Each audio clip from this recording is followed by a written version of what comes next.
Just me. This is me, Robert Rodriguez, before I had the strokes. I had a life. I worked. I drove a car. I had friends and family. And that was beautiful. I was able to help my other friends and family with whatever problems they had. And if I could not help them, I worked out to find the people that might be able to help my friends and family. Happy days. I was so glad. See the smile? It is the love I want to spread. And it gave the love back in the past. But now it's giving the love to my stroke warriors across the world. Because you people know what it's like to be lost and in the dark. And I love you.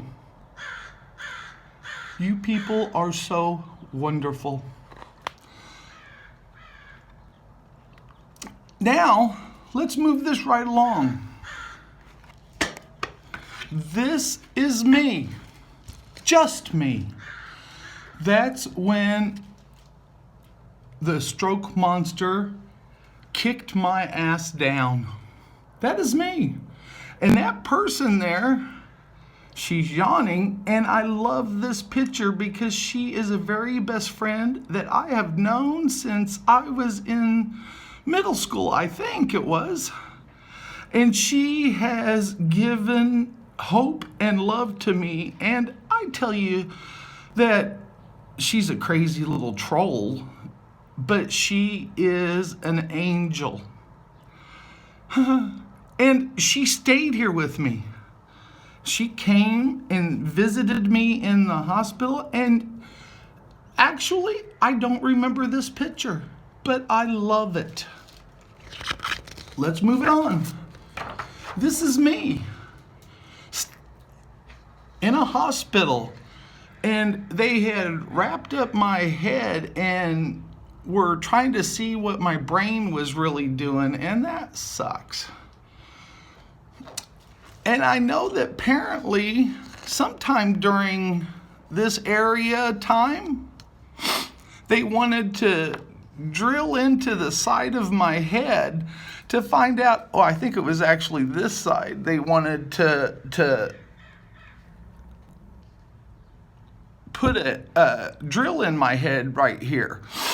And apparently, I was totally against it and said, no way, Jose. And my husband agreed and said he would not allow that. So I didn't let them drill my head, but maybe, hey, maybe they should have, and maybe it could have found out why the stroke monster took me.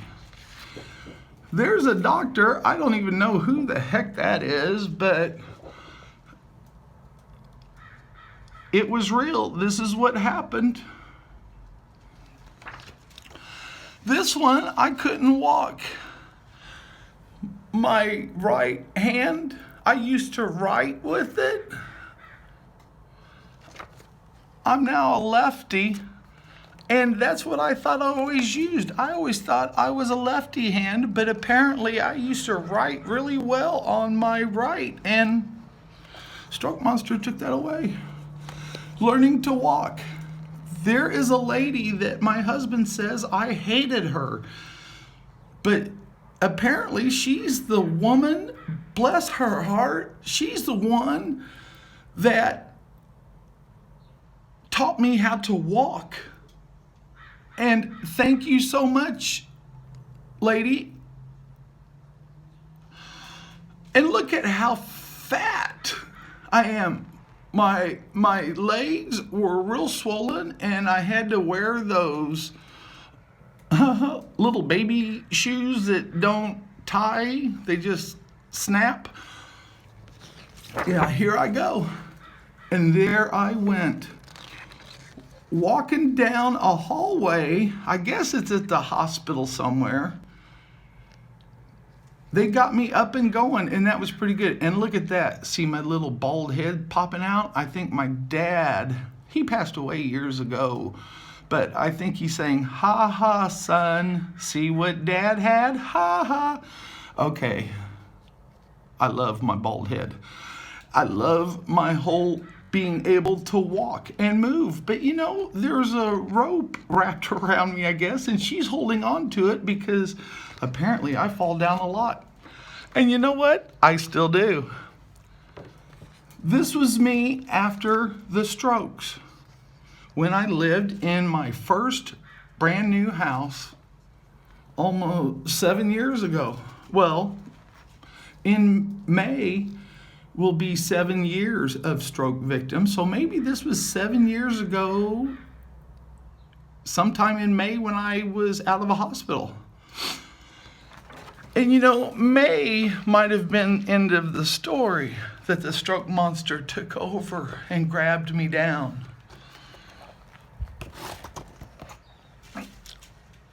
July 5th, I had more massive strokes.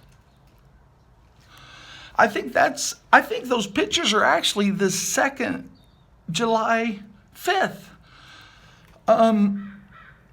Because that's where I couldn't walk. The aphasia. My ear stopped working and I can't hear any word out of it, but I can hear the whistling,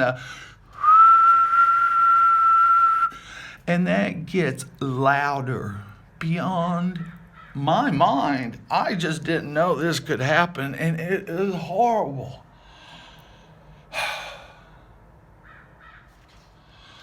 Stroke monster. And I need to show the picture of my brain, and I know I've shown it on Facebook, my thing, so you can see that also, because I can't make pictures like I used to, and my husband made these pictures, and apparently when I was non-stroke man, I worked, typed, computers, and I don't remember this. So all that stuff is kind of gone on me. Now, I know that I keep going on about this because people have to know strokes are a bitch and it can take you down. And the friends and family that love you, they will stay with you no matter what. They will always hold on. But apparently, my old friends and family checked out and they went away from me and they just don't really care anymore. And I don't understand why they don't talk to me anymore. And it really made me sad. And of course, I cried a lot and in the dark and confusion. But hey, finally,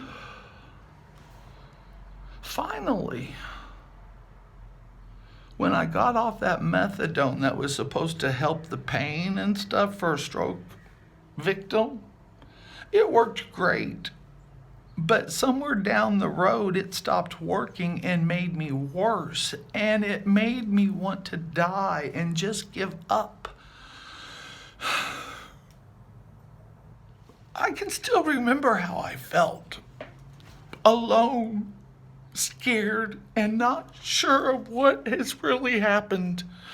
And why did my wonderful, beautiful life disappear? Did the stroke monster took it away from me?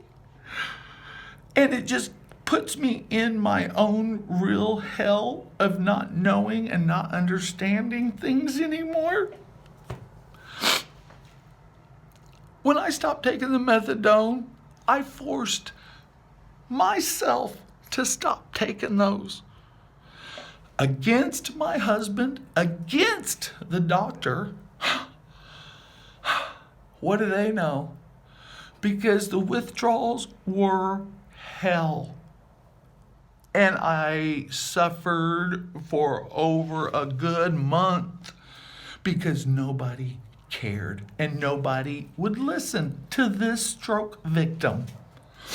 And sure, maybe there's a lot of things that I can't remember or I don't understand, but there's a lot of love in my head that does and tries to give it out. That's okay. But to my stroke friends, my stroke warriors actually, once I got off the methadone for me, I felt like I've been in a coma, and I kind of woke up and saw the sun and I said, oh, this is beautiful. But what's happened? Where did my family go and why did my friends go? And that really messes me up bad. I know that I love them and I help them. Okay. And I cried and I was so sad because I never understood it. But that methadone, when I got my withdrawals away and woke up from that coma, I knew what I had to do. Find new friends and new family that loves me and that I love them just because that's just them. And there have been so many people from across the country that have given me hope and friendship. And I even got to talk to people a lot. And I think I'm still going to be talking to these people because they're wonderful.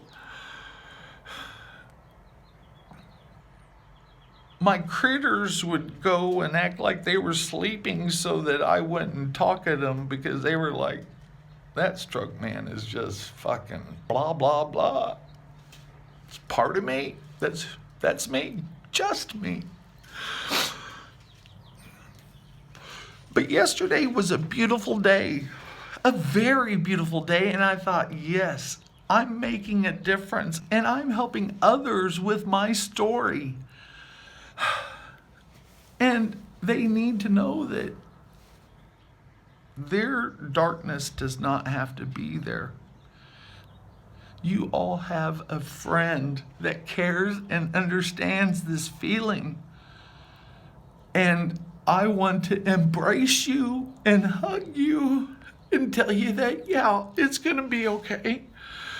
But it is a pain in the butt.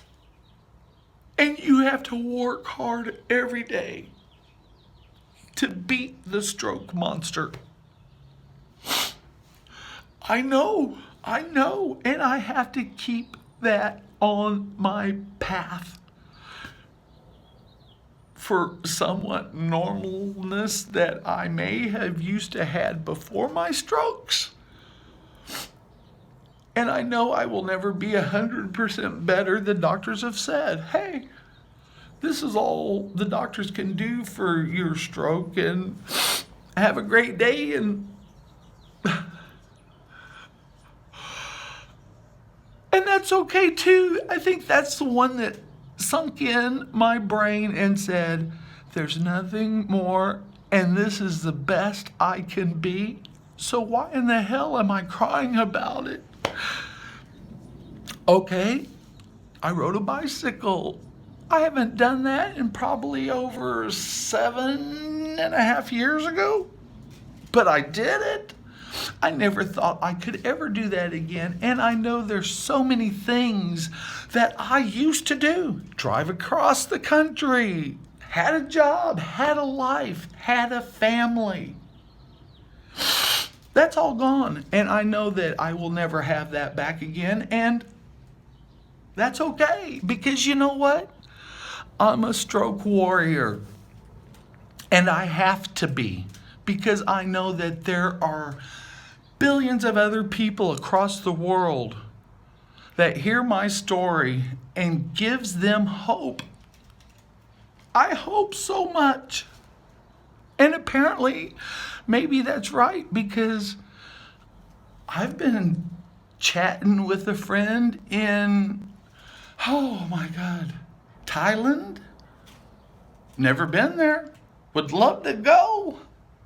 But the stroke warrior is stuck in a somewhat safe house. But here, the stroke monster takes over of what I'm trying to say. But what I'm going back to is yesterday. Beautiful day. Talked to my youngest sister who, she had a heart attack. She's gotten better from it, and she can still drive, and she can still work. Perfect. I'm so proud of that, and I'm glad. But she's alone.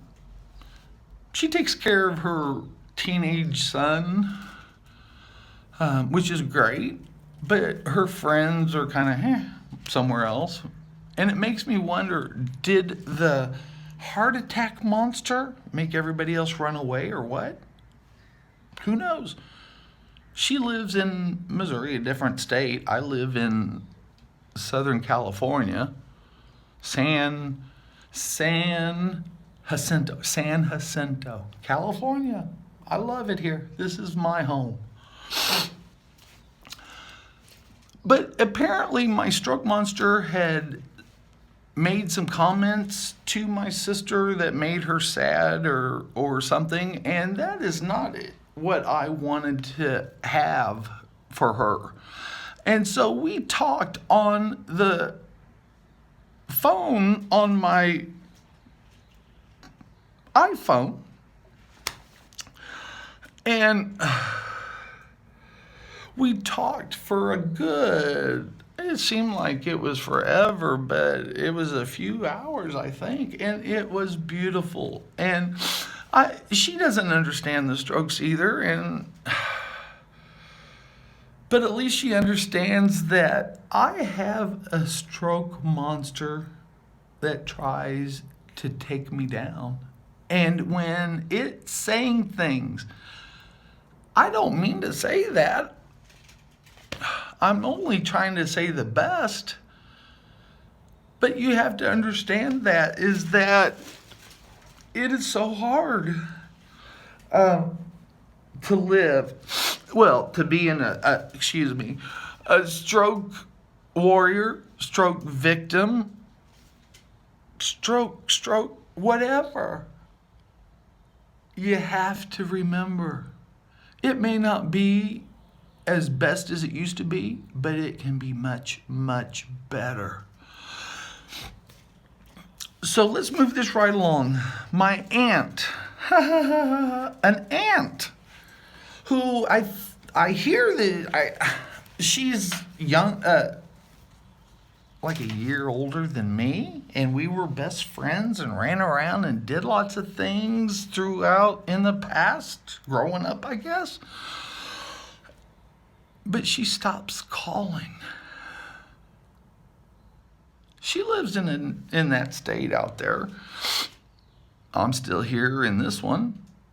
But I know that my iPhone, I can't push words or numbers because the aphasia, the stroke monster, whatever has done, I can't even read books.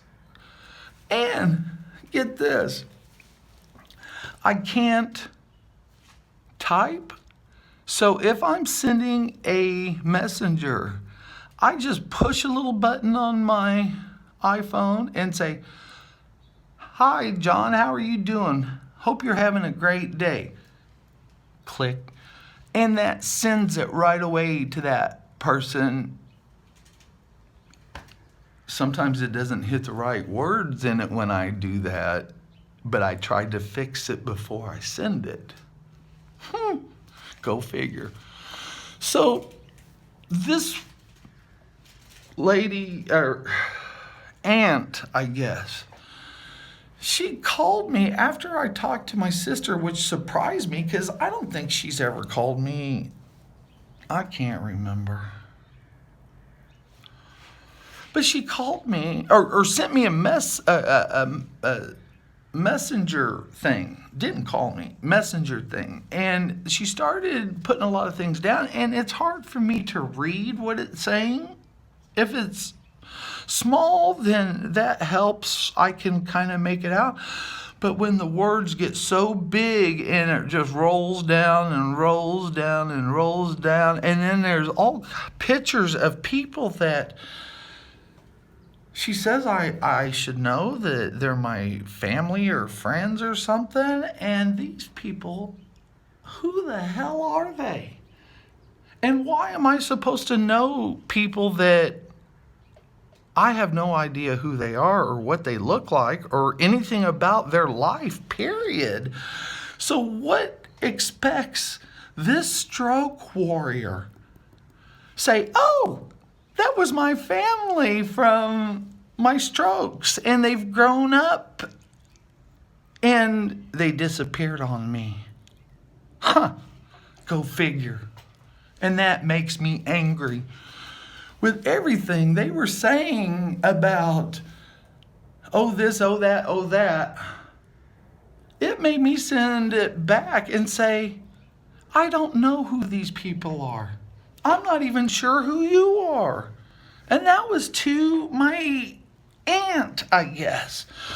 I remember this person that was my aunt when I was younger, a kid. We used to watch scary movies, and we just spread the love and had a great time growing up. And something happened. The stroke monster took me down, and that lady and those people, so-called family or friends, they left out.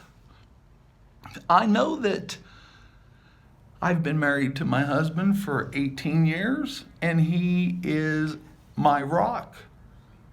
He is my caregiver, and he has given me little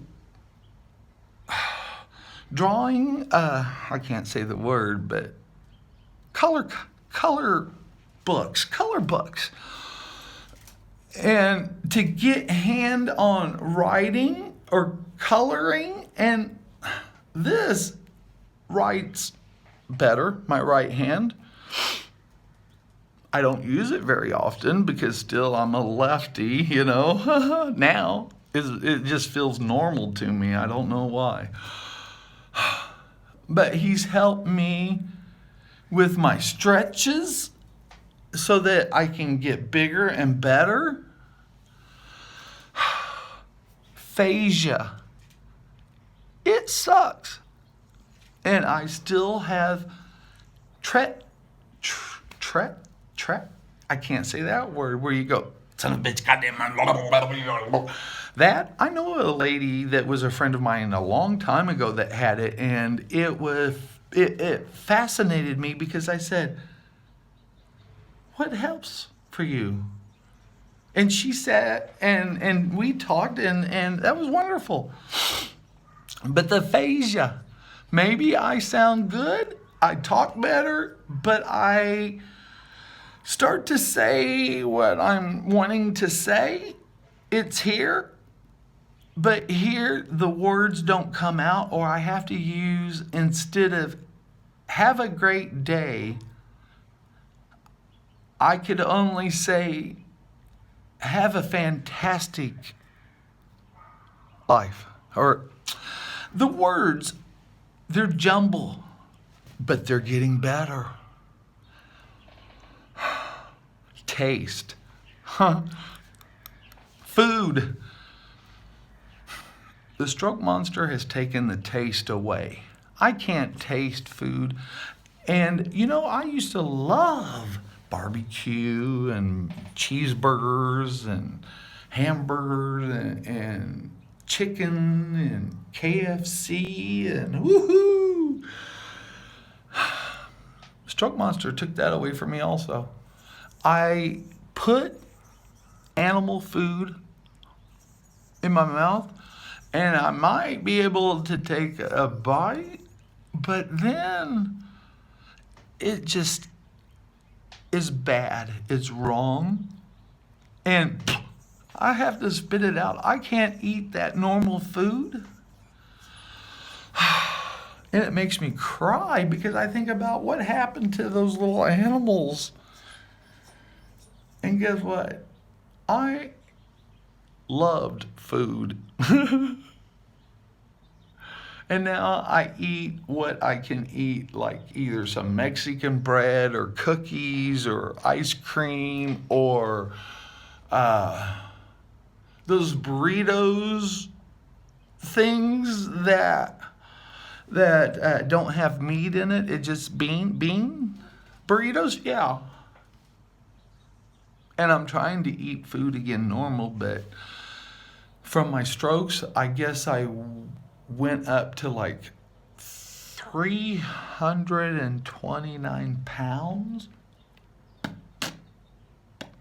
Whoo! I don't remember this. These pictures, I don't remember this.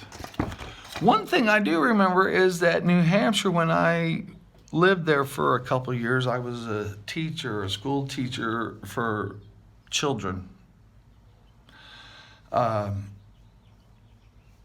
And I thought I had the name down of where I worked. Easter Seals School in New Hampshire. I worked there. I worked for a kid that was probably 7 or 8 years old. I love that kid. And I have a few things that he gave me when I moved away from New Hampshire, and I gave him some things that I hope he remembers me. But hey, this is my story. And it may not help you. Maybe it will help you. And I know that I have been going on and on about this, but hey, I'm a stroke warrior. And if my past friends and family don't care, I hope they spread the love somewhere else and that their life is wonderful. But I know that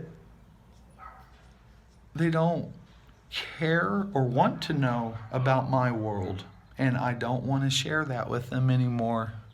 It's too painful. And the troll friend is still my friend. I have 4 friends. A sister that contacts me, a Linda, a Bobby. A Bobby is the troll. She's scary. But she's a good woman. And they all are. And Carla. But I know that she had a car wreck and things are bad, and I don't talk to her as much as I used to, and I miss her and love her. This is my world. I know that I have some new friends. There is a Tabitha. There's a Donna Marie. There is a, I'm still trouble with that word, I think is Bernard. And there's another one. He's a gorgeous person that he's a photographer, makes pictures, and he is just brilliant. And his name starts with an A. And I know it's like, but I remember you, Mr. Click, click, click. I know. And I know there's some others that I have just met that we still have time to learn more about each other, and I cannot wait. So, look at this. 29:30 almost, and I got to go because, hey, I've got to spread the love and try to get off the yesterday night that dropped me down to batshit crazy. At least I had the pain pills that helped knock me out so that today, hey, hi, I'm Robert Rodriguez.